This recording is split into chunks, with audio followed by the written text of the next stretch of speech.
Thank you very much, Sasha, for that introduction, and good morning, everyone. I'm very, very pleased to be here this morning for several reasons. My wife is an architect, and when I told her I was going to RIBA, she lightened up, and she asked me to please pay attention that this is not your typical conference venue, but actually a very beautiful building. And I think she's absolutely right on that one. But what is even more exciting is the theme. Smart energy and smart meters. I think this is an incredibly important development that we are seeing more and more of this. And what I'll try to do in my presentation is to put it into context. As mentioned by Sasha, put it into the context of global cities, but also into the context of climate change, which is clearly one of the most serious problems that the world is facing today. And where smart meters, smart cities is one of the effective solutions to address that problem. So C40 Cities is a group of cities all over the world. We are focusing on mega cities and also the most innovative cities. And our members include cities like London, Rio, Paris, Tokyo, and many others. And the philosophy behind C40 Cities is that when it comes to climate change, cities are not really competitors. Cities compete for many things, jobs, businesses, opportunities, but when it comes to climate change, they face quite similar challenges.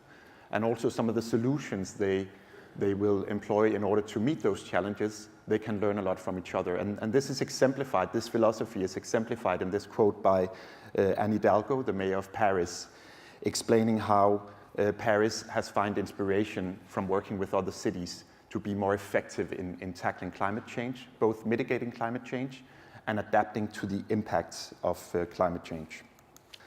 This is a map of the C40 cities. There are 85 C40 cities.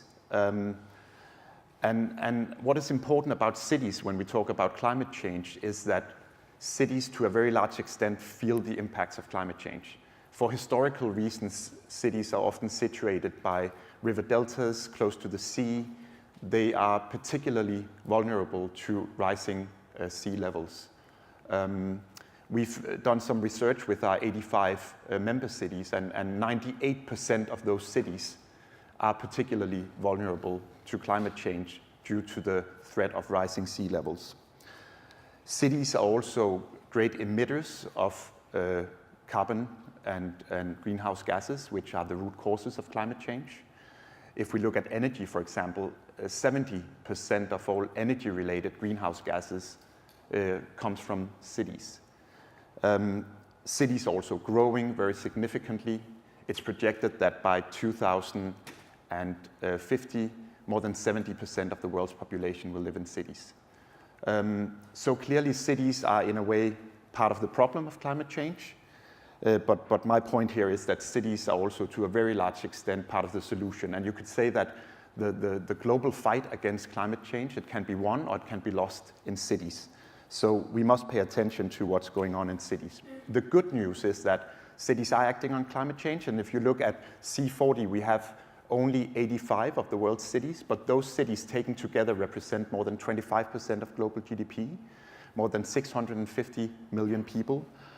So clearly, when these cities act, when they learn from each other, when they take inspiration from each other, it has a global impact. So mayors like Anne Hidalgo can truly change the world and truly have an impact against climate change. And in C40, we are an organization led by mayors. We are quite a young organization. We were founded by Ken Livingstone when he was mayor of London. And since we've had a number of chairs leading the organization. Our current chair is Mayor Paez of Rio. He's, of course, very busy these days with the Olympics coming up. Mayor Bloomberg, when he was mayor of New York City, has also been a C40 chair. And the thing about mayors is that they are often very practical people. They don't often get into very ideological battles. They tend to focus on how to solve problems on the ground for the citizens. And Mayor LaGuardia, when he was mayor of New York, he has a very famous quote saying that, there's no democratic or Republican way to fix a sewer. And I thought it was a good quote to mention today when we are having the Republican convention, that actually mayors are not ideological sort of fighters. They're there to get the job done.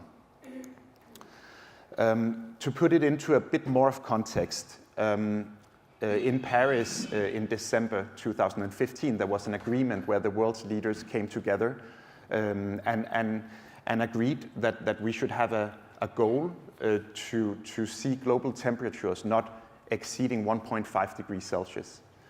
It's been said about this agreement that when you look at what it could have been, it was a miracle. But when you look at what it should have been, it was a disaster. There's no way I would call the Paris Agreement a disaster, because I think what it did was it showed a real commitment from leaders to act on climate change. It also recognized that there are many actors that must be part of that battle against climate change, such as cities. But the reason that you could say that it's not enough is because when it comes to implementation, when it comes to delivery, the agreement is not 100% clear. And also, I don't know if you heard this morning in the radio, but if you look at the average temperatures that's been recorded up until now in 2016, we have actually seen this year an increase of 1.5 degrees above the pre-industrial levels. So you could say that there's a real urgency here. What the scientists have said is the absolute maximum that we could rise in terms of temperatures above pre-industrial levels until we will meet what would be quite catastrophic impacts of climate change. In many ways, we are very close to being there already. So timing is of the essence, and that's another reason why initiatives such as smart energy, smart meters are so timely, why we need all of us to act on these opportunities and do it now. We also have a recipe in cities. When we look across the C40 cities, we have a recipe for what is an effective way of addressing climate change in cities. And as I mentioned before, it's essential that cities will act. It's essential that cities will be at the forefront of this battle because so many people will be living in cities. They represent so much of the global economy and global emissions. And what we see in C40 is that the winning recipe is to have compact, connected, and coordinated cities. And if you're wondering what that means, think of a city such as Barcelona, where one of my fellow panelists is from. This is an incredibly dense city. It's a city where where new buildings are close to transit corridors and transit hubs. And it's also a city that's very good at developing overarching plans for its development and following those plans, so you coordinate between different aspects and sectors of city development. And if you look at the carbon footprint of a city like Barcelona, it's way, way lower than the carbon footprint of a city like Atlanta in the US, where you have what you'd call urban sprawl, even though they have approximately the same number of inhabitants. So compact, connected, and coordinated cities, that's the winning strategy. Now I'd like to turn a bit more to the question of smart cities. So today we'll hear a lot about smart cities, smart energy, and we might at the end of today be a little fed up with this idea of smart. So what do we mean when we say smart? It definitely does have a little bit of the fashionable about it, and I know this from my background in Copenhagen. About 10 years ago, all of a sudden we had to be smart. But I am a true believer in this concept of smart cities. And I am a true believer in the concept of smart energy. And I think if we are to boil it down to one thing, it's using data and all the opportunities we have for data management and all the opportunities we have in digital technologies. It's using all of that to create better cities, more livable cities, cities that use less energy, cities that have a lower carbon footprint, that reduces emission levels. And we can do all of those things by employing smart technologies, by smart data management. If we look at buildings and energy performance, this is really an area where data is essential. In C40, we operate networks where cities can come together and share quite detailed knowledge and experience on how they're tackling climate change. And we have a network which is about buildings and energy. And what all the cities are saying there is that we need more data. And that's because if you have data, for example, generated through smart meters, it's much more easy to reduce the energy in your buildings. Also, if we look at renewable energy sources, wind, solar, there is often a variability of supply. So you need a good system to manage that, and you can get that again through data.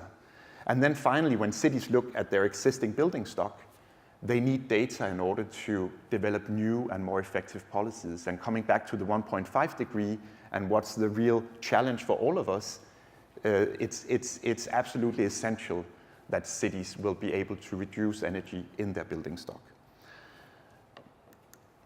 I think no one here doubts the benefits really of having more efficient buildings and reducing energy consumption in buildings. So I don't want to use a lot of time on this slide, maybe just to notice that there are multiple benefits. And let's not forget that. There are several, you could call it co-benefits from doing this. And since coming back to my wife, the architect, and being here in the Reba building, just the fact that if we improve office buildings in terms of energy efficiency, things like better insulation, working with the building envelope, this is not just good for energy consumption, it's also good for all of us working in office buildings, which I suspect most of us do. So really, when we look at smart energy, smart meters, there is so much more than just the energy efficiency. Now, very quickly before I will find my seat again and be looking forward to listening to the next speakers, I just want to touch on a few cases, global cases from C40 cities. Often when we think about smart cities data, I think we have this image of a city that's kind of built from scratch. You have some sort of environment where you develop a completely new city or a new urban district. But actually, smart energy, smart city technologies are very, very applicable in existing cities. And we see lots of examples of that. And to touch on a few of those, in Yokohama, they have a lot of experience with energy management systems. They're working with a pilot group of more than 4,000 homes in the city, and they've achieved good results, 20% reduction simply through visualizing in those homes their energy consumption in a better way. What they're also doing in Yokohama that makes it an example to mention here is that they're doing a lot to involve citizens. So they have a team that moves around in the cities and give lectures to organizations, to citizens. More than 35,000 citizens have listened to presentations about the benefits of energy, of more effective energy consumption in buildings. So clearly, working with communities, working with citizens and make them more aware, raising that awareness, has real and tangible results. Singapore is another interesting example. It's interesting because Singapore is a city-state. They have a very holistic strategy, coming back to Sasha's initial point, working really with the entire nation and using smart technologies and smart city ideas to make it much more effective. Everything from health to urban planning to transportation, mobility management. Another example in Austin, this is an example of a C40 city using the smart energy grid. I mentioned before that with renewable energy, you can have a variability of supply. But what they're really good at doing in Austin due to their smart grid is to restore the balance at peak times in the energy supply. The final example I use is Washington, D.C. They have a power purchase agreement. This is interesting. They're working with a wind farm. They didn't invest in that wind farm, but they have an agreement that for 20 years they can get energy, power from that wind farm at a price that's 1/3 below the more conventional fossil fuels. So just another example from DC on smarter energy, and the way that data is important for this is the fact that when you purchase clean energy, coming back to this idea of variability in supply, you really need data to manage it, otherwise it's not effective. I'll pause there, but I'll be looking forward to coming back to the stage later on and in a more interactive way, getting your questions and responding to those and talking to my fellow panelists and Sasha. But thank you so much, and I hope we'll have a very productive morning today.